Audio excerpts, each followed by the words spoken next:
আসসালামু আলাইকুম। অনলাইন ক্লাসে তোমাদের স্বাগত জানাচ্ছি। আমি আসমা আক্তার, প্রভাষক ব্যবস্থাপনা, ঢাকা কলেজ, ঢাকা। আজ আমরা প্রথম বর্ষের জন্য পড়ব প্রিন্সিপালস অফ অ্যাকাউন্টিং এবং অ্যাকাউন্টিং এর যে 7 অধ্যায় আছে প্রিপারেশন অফ ফিনান্সিয়াল স্টেটমেন্ট, তার একটা দফা আমরা পড়ব, সেটা হচ্ছে ইনকাম স্টেটমেন্ট। আমরা গত ক্লাসে আমরা আর্থিক বিবরণী পড়েছি। আর্থিক বিবরণী যে 5টি উপাদান থাকে, একটা হচ্ছে income statement, owners equity, retained earnings statement, balance sheet and cash flow. আজকে আমরা যেটা পড়বো তার যে প্রথম উপাদানটা ছিল ইনকাম স্টেটমেন্ট বা আয় বিবরণী, আজকে আমরা সেটা পড়ব। ইনকাম স্টেটমেন্ট বা আয় বিবরণী বলতে আমরা কি বুঝি? একটা কারবার প্রতিষ্ঠানে একটা নির্দিষ্ট হিসাবকালে যতগুলো আয় হয় বা যে মুনাফা জাতীয় যে আয়গুলো হয় তা থেকে খরচগুলোকে বাদ দিয়ে যেই ইনকামটা পাওয়া যায় তাকে আমরা নেট ইনকাম বলে থাকি। নেট ইনকাম বা নেট লস যাই বলি আমরা সেটা বলে থাকি।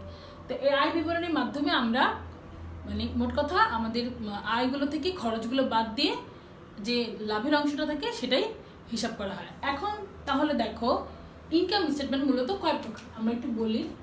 ইনকাম স্টেটমেন্ট মূলত দুই প্রকার, একটা হচ্ছে সিঙ্গেল স্টেপ আর একটা হচ্ছে মাল্টিপল স্টেপ। সিঙ্গেল স্টেপটা কি? সিঙ্গেল স্টেপ মানে এক ধাপ আয় বিবরণী। আমি একটু বাংলায় লিখে দিচ্ছি, এক ধাপ আয় বিবরণী। এক ধাপ আয় বিবরণীতে কি হয়, প্রথমে আয়গুলো যে আয়গুলো আমার আছে সেগুলোকে লিপিবদ্ধ করা হয় এবং তারপর টোটাল আয় লেখা হয়। তারপর যেটা হয়, আমাদের ব্যয়গুলোকে একটা হেডিংয়ে শুধু ব্যয়গুলো লেখা হয়। যে ধরনের যত ধরনের ব্যয় আছে আমার প্রতিষ্ঠানে, যে ধরনের ব্যয়গুলো আছে সব ব্যয়গুলোকে একটা সেকশনে লেখা হয়। লেখা হওয়ার পর টোটাল ব্যয় ধরা হয়। তারপর যেটা হয়, টোটাল আয় থেকে টোটাল ব্যয় বাদ দিয়ে যেটা হয় সেটা আমাদের নিট আয় নামে, আমরা নেট ইনকাম বা আমরা নিট আয় নামে সেটা অভিহিত করি।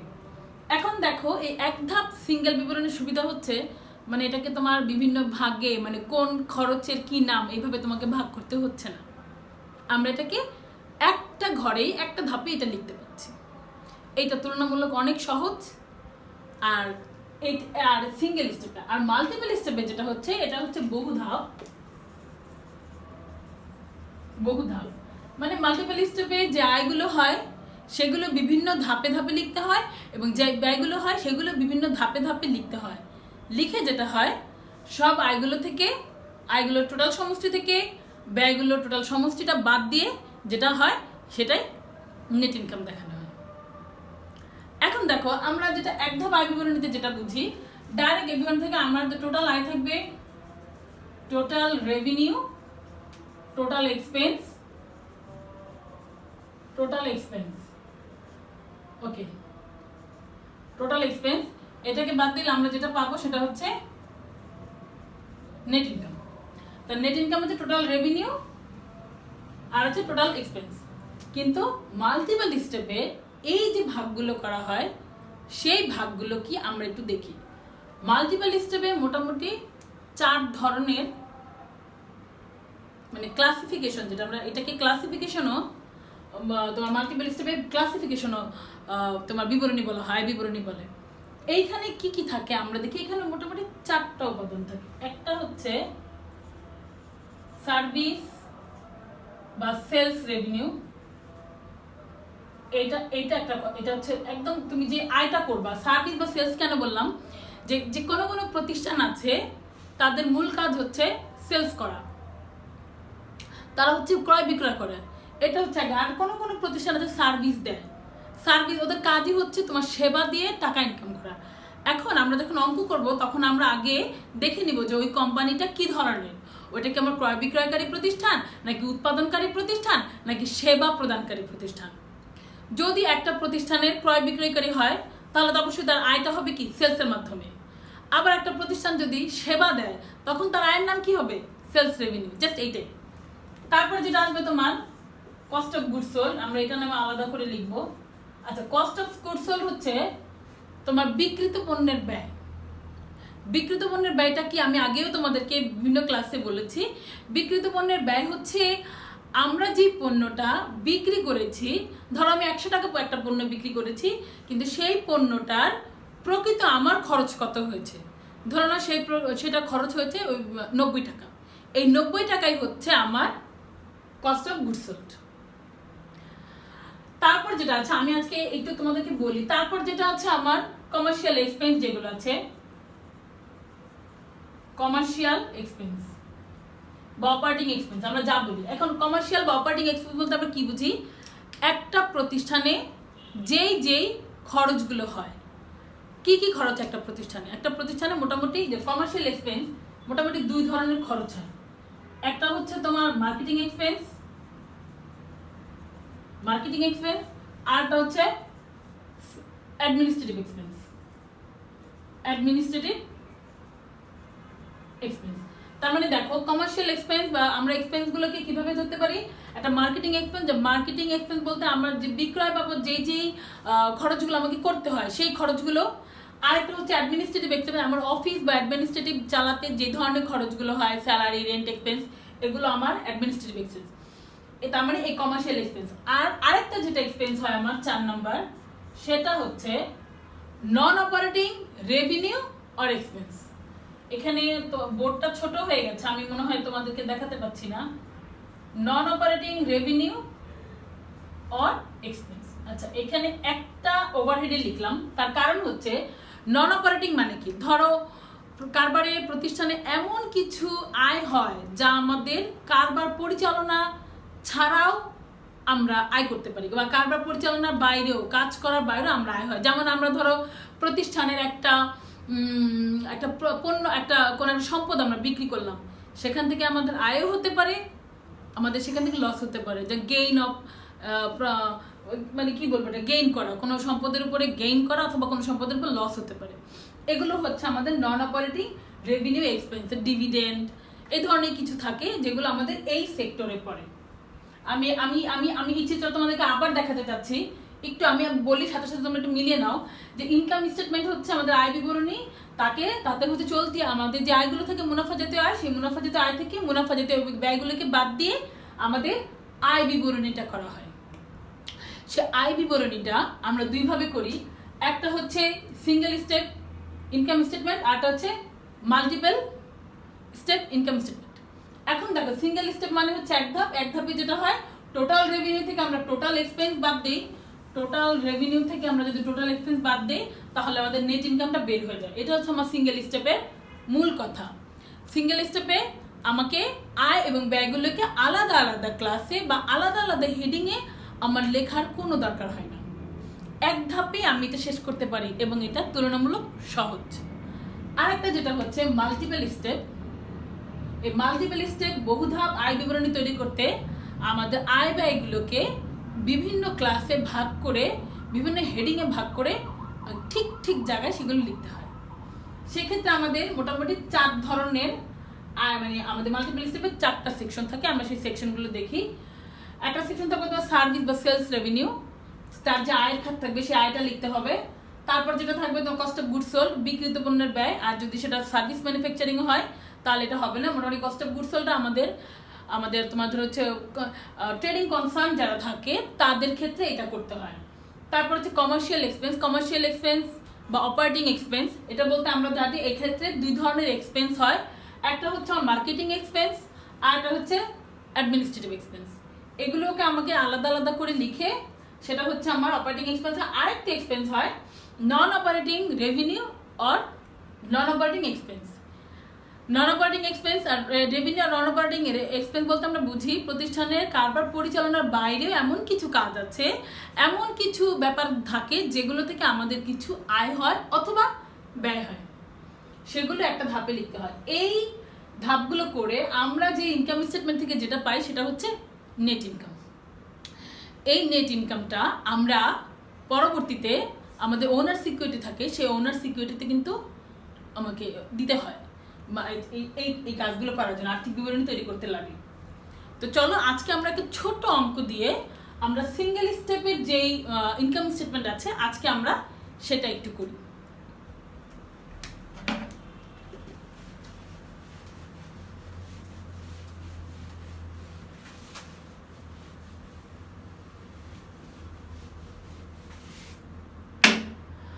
আচ্ছা, সিঙ্গেল স্টেপ আয় বিবরণী করার আগে একটা কথা বলি। আমি এখানে অঙ্কটা, আমাদের তো অ্যাকাউন্টিং এর অঙ্কগুলো খুব মোটামুটি বড়, আমরা একটা ছোট অঙ্ক নিব। এই অঙ্কর ছবিটা আমি হয় তোমাদের এই ভিডিওর যে ডেসক্রিপশন বক্স থাকবে, আমি সেই ডেসক্রিপশন বক্সে দিয়ে দেওয়ার চেষ্টা করব, অথবা আমি একটা ছবি তোমাদের গ্রুপে দিয়ে দিব। তোমরা যখন এই অঙ্কটা করবে তখন ওই ছবিটার সাথে বা ওই ডাটাগুলোর সাথে মিলিয়ে যদি অঙ্কটা দেখো তাহলে সহজ হয়ে যাবে।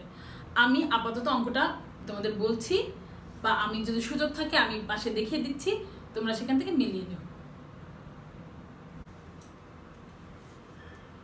সুপ্রিয় শিক্ষার্থীরা, আমি একটা ছোট্ট অঙ্ক লিখেছি, ছোট্ট একটা বিবরণী এখানে দিয়েছি, যে এখান থেকে আমরা কয়েকটি খরচ এবং আয়ের দফা দিয়েছি। আমরা এখান থেকে আমাদের আজকে একটা সিঙ্গেল স্টেপ ইনকাম স্টেটমেন্ট করব। দেখো আমরা কি কি আছে একটু দেখো তোমরা।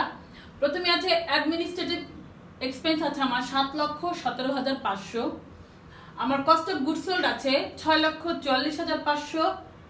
সেলিং এক্সপেন্স আছে আমার 2,45,000। আমার ইন্টারেস্ট এক্সপেন্স আছে 35,000, মানে এটা আমার এক্সপেন্স। আবার দেখো ইন্টারেস্ট রেভিনিউ আছে আমার 14,000। Loss on sales of equipment, মানে একটা ইকুইপমেন্ট আমরা বিক্রি করেছি, তার থেকে আমাদের লস হয়েছে কত, 5,000 টাকা। এটা আমাদের একটা ব্যয়। আর এটা হচ্ছে নিট সেলস, এটা হচ্ছে আমার 11,56,000। খুব অল্প কয়েকটা দফা আমি দিয়েছি যাতে আমাদের অঙ্কটা করতে সুবিধা হয়। তোমরা অঙ্কটার স্ক্রিনশট একটা নিয়ে রাখো, অথবা একটু খাতায় লিখে তার পরবর্তীতে অঙ্কটা একটু করো। আর আমার যদি সুযোগ থাকে, আমি যদি অতটা পারি, আমি তোমাদের ডেসক্রিপশন বক্সে এই অঙ্কটা লিখে দিব। আর অঙ্কটা করার সময় তোমরা ডেসক্রিপশন বক্সটা খুলে নিবে, অথবা এই অঙ্কটা যদি সম্ভব হয় আমি পাশে একটা ছবি দিয়ে দেওয়ার চেষ্টা করব। আচ্ছা, আমি আশা করি তোমরা অঙ্কটা দেখে নিয়েছো। অঙ্কটা লেখা হয়ে গেলে আমরা অঙ্কটা চলে যাবো অঙ্কটা করার জন্য। তোমরা একটু আবার দেখো, administrative expense 7,17,500, cost of goods sold 6,44,500, selling expense আছে 2,45,000, ইন্টারেস্ট এক্সপেন্স আছে 35,000, ইন্টারেস্ট রেভিনিউ আছে 44,000, loss on sales of equipment আছে 5,000 টাকা, নেট সেলস। এখানে দেখো আমাদের আয় কোনটা আগে আমরা সেটা দেখি। অ্যাডমিনিস্ট্রেটিভ এক্সপেন্স আমাকে আগে খুঁজে বের করতে হবে আমার এখানে আয় কোনটা আছে, আমার ব্যয় কোনটা আছে। প্রথমে আছে কি দেখো, আমাদের অ্যাডমিনিস্ট্রেটিভ এক্সপেন্স আছে 7,17,500, এটা আমাদের expense. Cost of goods sold এটা আমাদের expense. Selling expense selling expense. Interest expense এটা ইন্টারেস্ট এক্সপেন্স। ইন্টারেস্ট রেভিনিউ এটা আমার আয়, তার মানে আমি আয়টা আগে একটু দাগ দিয়ে রাখি, এটা আমি আয়ের ঘরে নিয়ে নিব। ইন্টারেস্ট রেভিনিউ আছে আমার 14,000 টাকা। Loss on sales of equipment এটা আমার লস, মানে এটা আমার ব্যয়, আমি এটা ব্যয় ঘরে লিখবো। আর নেট সেলস এটা আমার একটা আয়। তাহলে আমার এখানে ইনকাম, যেটা ইনকাম আইটেম হচ্ছে মোটামুটি দুইটা, একটা হচ্ছে নেট সেলস আর একটা হচ্ছে ইন্টারেস্ট রেভিনিউ। চলো আমরা তাহলে এখন অঙ্কটা করি। অঙ্কটা করলে আমাদের জন্য সোজা হয়ে যাবে।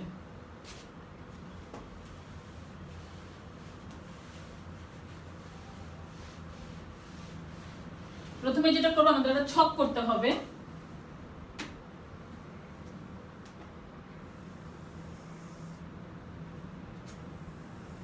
ছকে আমাদের টাকার কলম অবশ্যই দুইটা থাকতে হবে, একটা আউটার কলম, একটা ইনার কলম। আর এখানে যেটা আমরা লিখবো সেটা হচ্ছে আমাদের টাইটেলগুলো আমরা লিখে নিব।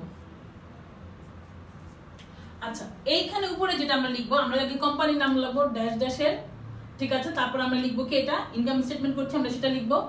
আমরা লিখবো single step income statement, single step income statement for the ended year dot dot dot, যেটা থাকবে আমরা সেটা লিখে দিব, সে তারিখটা এটা উল্লেখ করে দিব। এখন দেখো, এখন যেটা করতে হবে, আমি বারবার বলছি ড্যাশ ড্যাশের সিঙ্গেল স্টেপ ইনকাম স্টেটমেন্ট, তারপরে ফর দ্য এন্ডেড ইয়ার, যে তারিখটা হবে সেই তারিখটা লিখে দিব। এইভাবে আমরা একটা হেডিং দিয়ে লিখবো। তারপর যেটা করতে হবে, আমাকে রেভিনিউ গুলো আলাদা করে লিখতে হবে। আচ্ছা, আমাদের রেভিনিউ ছিল সম্ভবত দুইটা ছিল, একটা ছিল আমাদের নিট সেলস, আমরা আগে সেগুলো একটু লিখি। নিট সেলস ছিল কত, নিট সেলস ছিল হচ্ছে আমার 11,56,000, অঙ্কটা মিলিয়ে নাও। তার সাথে আমার অ্যাড হবে কি, আমার অ্যাড হবে ইন্টারেস্ট ইনকাম একটা ছিল, সেটা অ্যাড হবে। ইন্টারেস্ট ইনকাম ছিল আমার 14,000। আচ্ছা, এই দুইটা যোগ করলে কত হয়, আমাদের যোগটা হবে সেটা আমরা আউটার কলামে লিখে দিব। এটা ক্যালকুলেটর নিয়ে তোমরা বসো, তাহলে আমাদের এটা হয়ে যাবে। আচ্ছা, এটা যেটা হয় সেটা হচ্ছে আমার আচ্ছা 70, আচ্ছা তাহলে 11,70,000। আচ্ছা হ্যাঁ, 11,70,000 টাকা হচ্ছে আমাদের যেটা বলা হয় আমাদের হচ্ছে আয় হয়েছে। এইটাকে আমরা লিখব টোটাল রেভিনিউ। টোটাল রেভিনিউ নামে এটাকে আমরা এটা সংজ্ঞায়িত করবো, এটা টোটাল রেভিনিউ। এখন যেটা হচ্ছে আমাদের এক্সপেন্স গুলোকে আবার আমাদের একটা হেডিং দিয়ে এক্সপেন্স গুলোকে আলাদা করে ফেলতে হবে। এখন কি কি এক্সপেন্স ছিল আমরা সেটা একটু দেখি। প্রথমেই ছিল আমাদের কস্ট অফ গুডস সোল্ড, ছিল cost of goods sold. Cost of goods sold ছিল আমাদের 6,44,500। তারপর যেটা ছিল আমাদের সেলিং এক্সপেন্স, আমরা সব এক্সপেন্স গুলো একটু লিখি। সেলিং এক্সপেন্স কত ছিল? সেলিং এক্সপেন্স ছিল আমার 45,000, আমরা সেটাও লিখি 45,000। তারপর ছিল আমার অ্যাডমিনিস্ট্রেটিভ এক্সপেন্স, অ্যাডমিনিস্ট্রেটিভ এক্সপেন্স ছিল আমার 1,17,500। আচ্ছা, তারপর যেটা ছিল আমার একটা ইন্টারেস্ট এক্সপেন্স ছিল। ইন্টারেস্ট, দেখো জায়গাও হচ্ছে না, ইন্টারেস্ট এক্সপেন্স ছিল আমার কত? ইন্টারেস্ট ছিল 35,000। আর একটা যেটা ছিল আমাদের যে সম্পদ বিক্রি করেছিলাম সেই সম্পদের লস ছিল 5,000 টাকা। তাহলে লেখো আমরা লস অন তোমার হচ্ছে সেলস ইকুইপমেন্ট যেটা ছিল আমরা সেটা লিখি। ইকুইপমেন্ট ছিল 5,000 টাকা, আমরা সেটাও লিখি। এখন এই টোটাল এক্সপেন্সটাকে আমার জায়গা হচ্ছে না, আমি এই সাইডে দেখাচ্ছি যাতে তোমরা আবার এটা ঠিক বরাবর লিখবা। টোটাল এক্সপেন্সটা কত হয় আমরা সেটা যোগ করি, যোগ করলে আমাদের বের হয়ে যাবে। টোটাল এক্সপেন্সটা যোগ করে যেটা হয় সেটা হচ্ছে 8,47,000। এটাকে আমরা এটা মাইনাস ব্র্যাকেট দিয়ে রাখি। মাইনাস দেওয়ার এই কোনো অঙ্কের মাঝে এরকম মাইনাস দেওয়া হচ্ছে, এখান থেকে এটা বিয়োগ যাবে, আমরা এভাবে দিয়ে রাখতে পারি, এটা সবচেয়ে সুবিধাজনক। আচ্ছা, এখন দেখো এই 11,17,000 টাকা হচ্ছে আমাদের টোটাল রেভিনিউ, আর 8,47,000 টাকা হচ্ছে আমাদের টোটাল এক্সপেন্স। এখন যেটা করতে হবে আমাদের নেট ইনকাম হচ্ছে কিভাবে বের করব? আমরা এই টোটাল রেভিনিউ থেকে আমাদের টোটাল এক্সপেন্সটাকে যদি আমরা বাদ দিই তাহলে আমাদের টোটাল মানে আমাদের যে নেট ইনকাম সেটা বের হয়ে যাবে। আচ্ছা দেখো, এখান থেকে বের হলে আমাদের কত আসে? 0,0,0,0।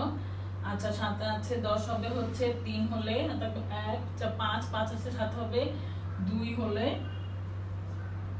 আর 8 আছে 8 9 10 11 3 হলে, তার মানে হচ্ছে 3,23,000 টাকা হবে আমার নেট ইনকাম। এই টাকাটা হচ্ছে আমার নেট ইনকাম।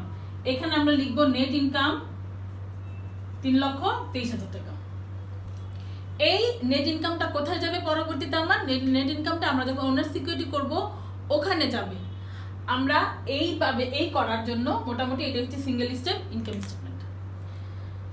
প্রিয় শিক্ষার্থীরা, আমি আশা করি আমি যেটুকু বুঝিয়েছি তোমরা বুঝতে পেরেছো। তোমাদের যার যার কাছে যে বই আছে সেই বইগুলো থেকে এই টাইপের যে অঙ্কগুলো আছে তোমরা সেই সিঙ্গেল স্টেপের যে অঙ্কগুলো আছে সেগুলো করো। আমরা নেক্সট ক্লাসে আরও দিয়ে একটা অঙ্ক নিয়ে কথা বলবো। আমরা আমাদের যে মাল্টিপল যে স্টেপ ইনকাম স্টেটমেন্ট আছে আমরা সেটাও করব। তবে আজ এই পর্যন্ত তোমরা করো। তোমাদের অঙ্কগুলো অনুশীলন করার সময় যদি কোনো প্রবলেম মনে হয় অবশ্যই আমি গ্রুপে দিয়ে দিব, তোমরা সেখানে কমেন্ট করবে। আমি আমার সাধ্য অনুযায়ী তোমাদের সমস্যাগুলো সমাধানের চেষ্টা করব। ছেলেরা, এই করোনা শেষ হলেই, আমি বারবার একটা কথা বলি, করোনা শেষ হলেই তোমাদের পরীক্ষা কিন্তু শুরু হয়ে যাবে। ওতে বসে থাকার আর সুযোগ নেই, সময় নষ্ট করার আর সুযোগ নেই। এখন নিয়মিত পড়াশোনা করো, সময়টাকে কাজে লাগাও। তোমরা যে যেখানেই থাকবে নিরাপদে থাকো, সুস্থ থাকো, এই কামনা করি। আসসালামু আলাইকুম।